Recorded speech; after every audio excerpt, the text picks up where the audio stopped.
Copy! I can't see you! Take my hand now! Bayonet! Grab my hand! Ah!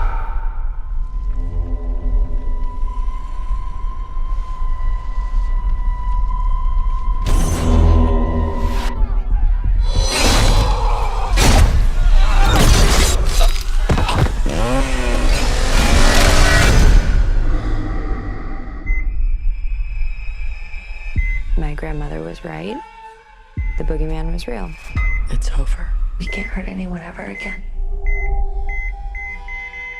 No one told you. Told me what? Somebody in there? Michael Myers is alive.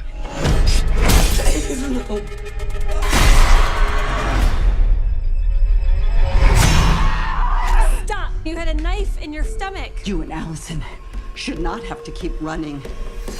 Evil dies tonight. I'm not just gonna sit and watch another innocent person die.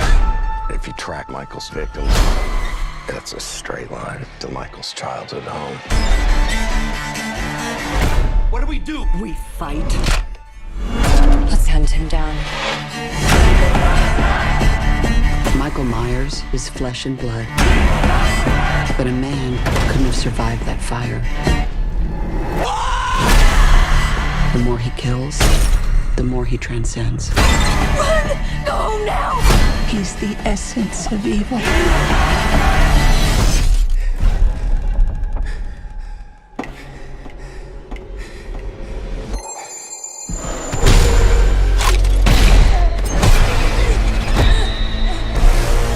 Do it! Do it! You want your mask? Come and get it! I'm coming for you, Michael.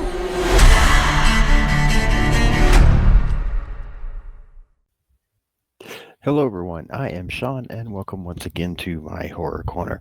As always, let me just thank you for watching. Sorry, I was having some issues there for a minute. Thank you so much for watching the video today. I do appreciate you tuning in. And to those of you who have subscribed to the channel, thank you from the bottom of my heart. I really do appreciate it. I do see the numbers continuing to go up and adding new subscribers. That just means so much to me. So thank you for being a subscriber to the channel as well. If I sound a little funny, just bear with me. I've actually been sick. I had COVID finally, 2019 COVID hit. I never got it. I've gone all these years and never got COVID. And yeah, it finally caught up with me because I have been pretty much in bed for 4 days, not feeling well, but finally starting to bounce back today a little bit. So wanted to get back on track here. So if I sound a little off, that is why. Thank you for being patient with me.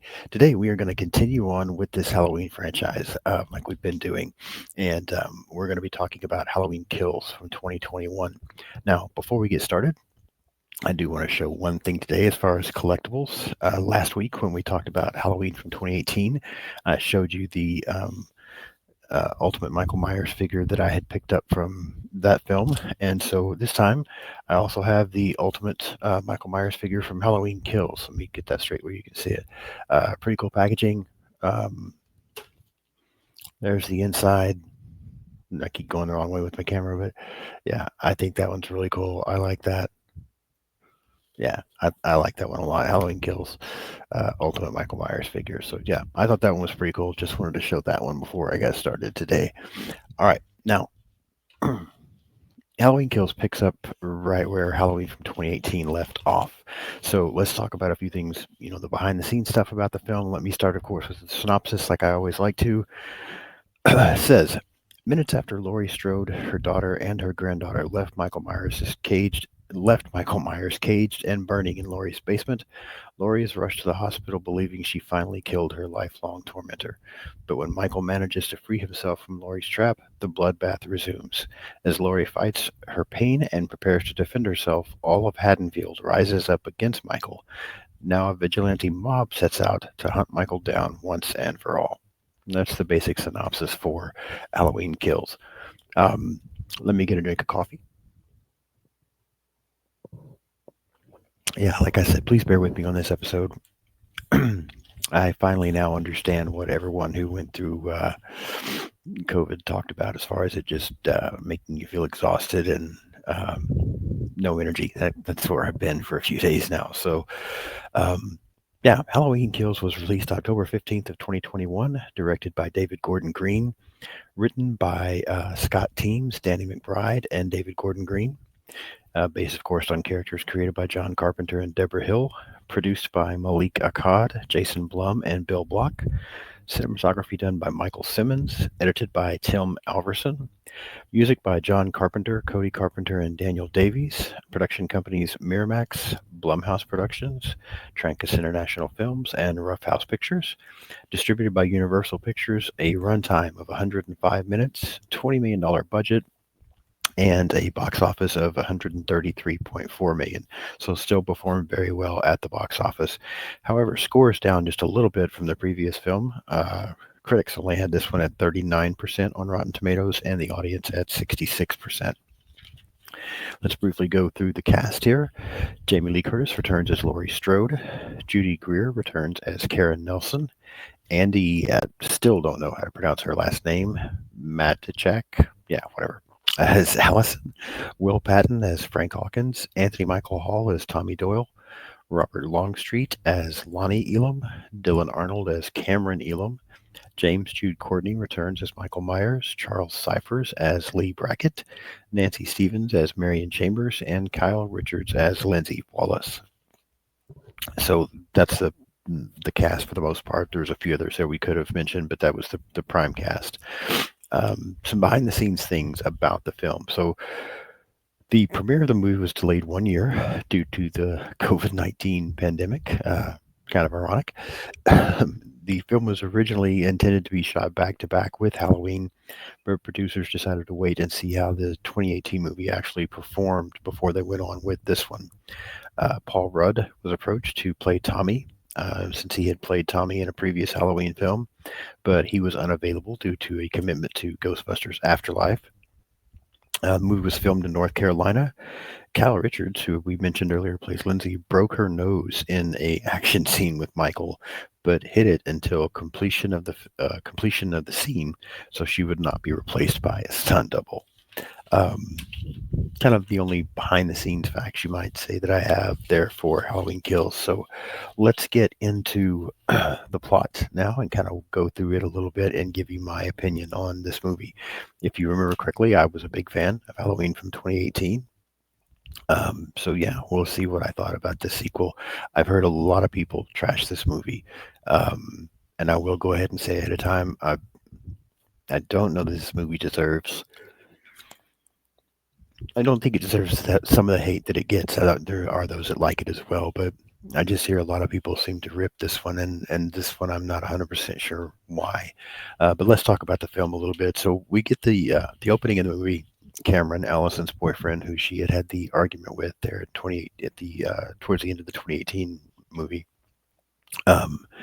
He finds Officer Hawkins, who has been left there. He was attacked by the doctor. I'm totally drawing a blank on the doctor's name right now. Mine's still foggy, but he was left there to die, and Cameron comes across him, ends up calling an ambulance to get help, and while he's doing that, Hawkins mentions to him that Michael has to die and that he needs to be the one to do it. And so then we get a flashback to the night in 1978 where the original was taking place, and we see that Hawkins and his partner are looking for Michael, and Hawkins ends up accidentally shooting his partner, trying to kill Michael. And then we do see, Michael surrounded by the police and Dr. Loomis and basically getting arrested, but Hawkins haunted with the fact that he had shot and killed his partner. Not a bad opening. It was okay. I don't know that we needed that from Hawkins. I'm guessing that was to try and put some more character development into his character or something there, or add to why he felt the way he did. Everybody seems to, maybe the way he was affected by Michael. Yeah, I just don't know that was completely necessary. I mean, it's fine. I didn't think it was horrible, but it was okay. Not a bad opening. the flashback to that night, though, where we do get to see Michael get basically arrested and Loomis there and that kind of thing. That was all fairly cool. So, yeah, a decent opening, I would think, for this one. We then go to a bar where we see survivors from that original night. We see Tommy Doyle, the boy that Laurie was babysitting the night that Michael attacked. Marion Chambers, the nurse that was involved and was Dr. Loomis's assistant. Lindsay Wallace, the other child, the little girl that Laurie ended up babysitting for her friend Annie. Um, and Lonnie Elam, who we also see in this flashback from the opening of the film as another kid that had a run-in with Michael. We see them all together at a bar, kind of, I don't want to say celebrating, but, just talking about the 40th anniversary of what happened that night. And then we see firefighters arriving at Laurie's home, that's just completely ablaze where Michael was left. And we get what I thought was a pretty cool scene. We get the scene of Michael still being alive. He emerges. It looks like he's been in some kind of a room down in this basement where the fire wasn't getting to him. And then once the firefighters show up, he uses them to escape. And then he ends up yeah, just killing all the firemen basically. But it was kind of a fun scene and some good kills there, and I liked where it went with that. Something different than what we've seen, from Michael so far. Normally with Michael, it's a lot of individual things going on. He's battling with one person, sometimes two, but that's kind of it. So to see him take on this entire fire department for the most part was kind of cool.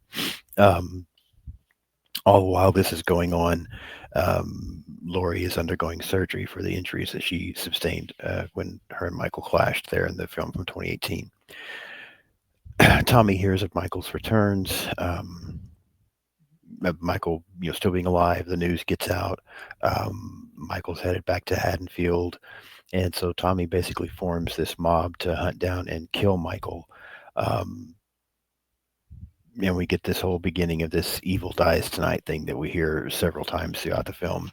I will say I did think some of the heat that I mentioned this movie gets was people talking about that whole evil dies tonight, and how foolish it was. I kind of maybe agree that there would have been one line stated by Laurie or by Tommy. I think it would have been fine, but to just keep doing it the way they did it and it becoming this chant was a little bit silly. I agree. So that part did get on my nerves a little bit. Yeah, but Karen also finds out that Michael's still alive. She doesn't inform Laurie yet, but we also learn that Allison and Cameron now are going to join this mob to help hunt down and kill Michael. Kind of skipping ahead just a little bit. I mean, I don't want to cover everything in immense detail, but again, fine here. The mob, I'm not totally against the mob idea. I just didn't like the whole constantly the evil dies tonight thing. That was kind of bothering me. But we do find out that Michael ends up killing. We get a couple of attacks in here where Michael kills Marion and two of the other people that were at the bar. And again, some pretty good kills. I thought it was ballsy that they decided to go ahead and kill Marion now. One of the somewhat legacy characters. I thought that was kind of a cool move that they went ahead and killed her. But Lindsay is able to escape. Michael going to the home of his former home, and we meet Big John and Little John, who are now living there in the home, and we get a pretty good scene with them as well, where they think some kids are trying to prank them for Halloween because they've already gone through that a little bit, and it turns out Michael's in the house, and so they're kind of now looking for Michael, and he ends up killing them. Another fun scene, good scene. While this is going on, back at the hospital, another fugitive that got loose the night of the bus wreck from the first film has arrived at the hospital, and the mob has mistaken him for Michael, and now they're chasing him through the hospital, even though Karen is trying to tell them that it's not Michael. Laurie now finds out what's going on. She's trying to tell them that's not Michael, but this mob mentality, they don't hear anything that's going on, and they end up, chasing this guy to the hospital. This scene, I thought, uh, honestly, this scene bothered me a little bit. Um, because I just don't know how. If all these people had had these encounters with Michael to a certain degree, and I get it's been 40 years since, a lot of them have seen him, but for them to have mistaken this guy for Michael just didn't make any sense to me. He's not as big as Michael. He doesn't come across at one point he's there in the hospital asking for help, so he's not coming across as this, menacing, hulking killer. He's coming across as someone with who's, got a mental issue and is asking for help. And so how the mob mistook, thought he was Michael, just I don't know. The first time I saw this film, I was pretty much enjoying the movie up until this scene. I had liked everything I'd seen so far, and then when we got to this part, it just kind of took me out of it a little bit. And I've seen the movie a couple of times since then, but when I rewatched it a couple of days ago to get ready for this, I found myself thinking the exact same thing. Um, for the most part, this movie had been pretty good up until this, and this just again kind of takes me out a little bit because this. It weakens the mob thing. I think basically is what it does. If you're going to put this mob together and you're going to have this town like rise up together to go after Michael, that's fine. We saw that in a previous Halloween 4 or 5. There's a little bit of a mob that goes after Michael. If that's what you want to do, then that's okay. Um, and they form this huge mentality and they want revenge and they're going after Michael. But then to have them mistake this guy for Michael and to chase him through the hospital, it just seemed, I don't know, it just didn't seem to fit. It made the mob seem um, very foolish, I thought, and really almost, I don't know if it was supposed to just show how threatening it can be, and then the whole mob mentality and what's wrong with that. Maybe that's what it was going for, because if that's the case, then it did accomplish that. I just thought this scene was pretty dumb, really, honestly, that they thought that was Michael and went after him. And then the guy ends up realizing he can't get away. Karen tries to save him, but he can't get away. And so he ends up jumping out a window and killing himself. Um, yeah, I don't know. I didn't think it was necessary for the movie, in my opinion. Um, Lonnie, Cam, and Allison make it to Michael's house. They go in there to look for Michael, and Michael ends up killing Lonnie and Cam. We don't see Lonnie get killed; we just see his body. But the Cam kill is pretty cool. It's pretty violent, the way they have Michael do that. So another good kill there. And Allison then's trying to, deal with Michael. Looks like at one point Michael's about to kill her, and then Karen shows up and saves Allison and leads Michael out to the mob. She gets a hold of his mask and leads him out to where the mob can now attack him. And so this mob, which includes Tommy, it also includes Sheriff Brackett from the first film. We see him before he's like the security guard at the hospital or something now, I think. Um, they're there, just all these other people are there, and everybody begins to attack and try to, beat down and kill Michael. Um, Again, not a bad scene. I really, I liked Cam's death. I liked the way they did that and how violent that was, and the way they had Michael do that, almost like he was tormenting Allison while he was killing Cam.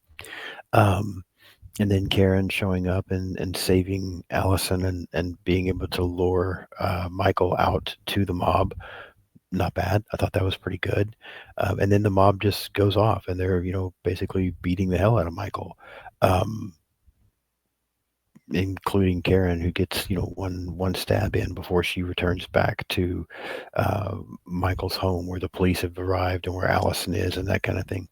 Um, but we do see Michael survive, this mob attack, and then he ends up wiping out this mob, and we get some pretty good kills. He ends up killing, Sheriff Brackett and Tommy, and basically everybody there that was attacking him. Michael basically just wipes them all out. Again, what I thought was another good scene. I've heard this scene get some heat as well. I enjoyed this scene. Um, So yeah, I thought it was cool. Michael killing all of these people as well. We get to see Michael kill groups of people in this film instead of just one or two people at a time. So I don't know, maybe that's what it was, but I was enjoying that. Back at Michael's home, Karen sees a vision of Michael upstairs in his sister's bedroom window, and she goes up to investigate it. And then while she's up there, Michael comes up behind her and ends up killing her. And we see Lori staring out her hospital window, almost like she knows what's happening. That Michael's basically killed her daughter, and that's the end. And that's Halloween Kills. So I don't think this is a bad movie. There were some things that I didn't like about it. I don't think it's as good as the 2018 movie at all. Um, but I think this is a good movie. It's not great. It's got its holes, and um, but it wasn't bad. I thought we got some great kills in this film. In this movie, I really like the way Michael came across, how aggressive he was. I mean, he was still Michael. It wasn't overboard, but just very violent, very,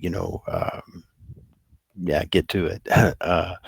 So yeah, I enjoyed the kills. I thought the performances were all good from everybody. The brief introductions that we get to some characters here and there were,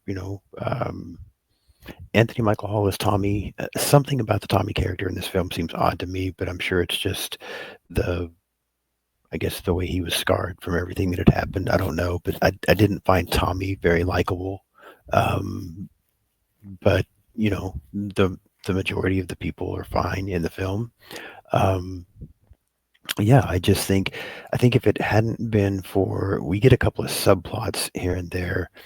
I don't think like I said earlier, the scene where they're mistaking Michael for this other guy and they're, after him in the hospital, that could have been left out. I thought that was, like I said, just silly.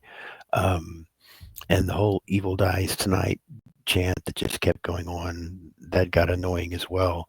But with the exception of those couple of things, I really didn't think this was bad. Just a few things against it, really. Um, I thought we had some decent suspenseful moments. Yeah, overall, I don't think it's a bad film. So to rate this one on a scale of 1 to 5, um, I believe I gave. I'm going to look here real quick since I try to keep all this stuff in case I need to reference it back.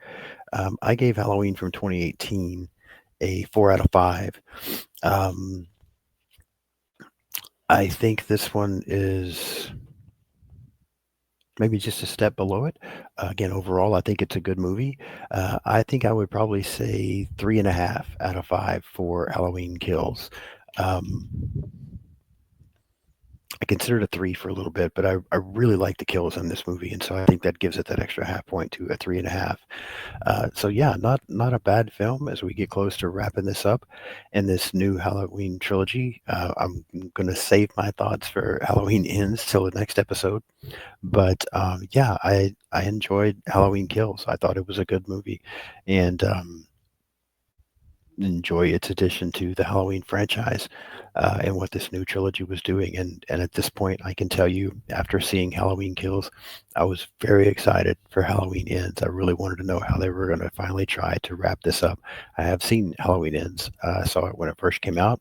I watched it again last night to prepare to get ready to record on it. So I'm in the process of getting some notes together. I'll have that episode out for you in just a couple of days. But I can tell you that after seeing Halloween Kills the first time, I was very excited to see Halloween Ends. And we'll leave that at that for now. So now I want to know what you think. Do you like this movie? Do you not like this? What are you thinking about this trilogy at this point? I want to know what you think about Halloween Kills and about this trilogy part of the franchise. So leave me some comments. Hit the like button on the video today. Leave me your comments and share your thoughts. Whether you agree with me, disagree with me, that, hey, everybody has a right to their own opinion. So let me know what you think about this film. And yeah, if you haven't subscribed to the channel yet, please do so. Hit that subscribe button and help me to continue to grow this thing. Follow me on social media. I am on Blue Sky. I'm on Instagram, TikTok, X, Letterbox. Find me on social media, Sean's Horror Corner. Give me a follow. I do try to follow back as much as possible. I have videos come out every Monday and every Thursday. I try to post links to those on my social media page. So yeah, share those links, help me get the channel out there and continue to help it to grow and interact with me. I love being a part of the horror community. So that's it for Halloween Kills. I'm going to continue to try to get healthy. Again, I do apologize if this episode was not quite up to what I normally try to do. I'm just still trying to get better and feel better and find some energy and catch my breath again. So, yeah, I'll be back in a few days and we will talk about Halloween Ends and start to wrap this Halloween review up. So, thank you so much for watching. I will see you soon.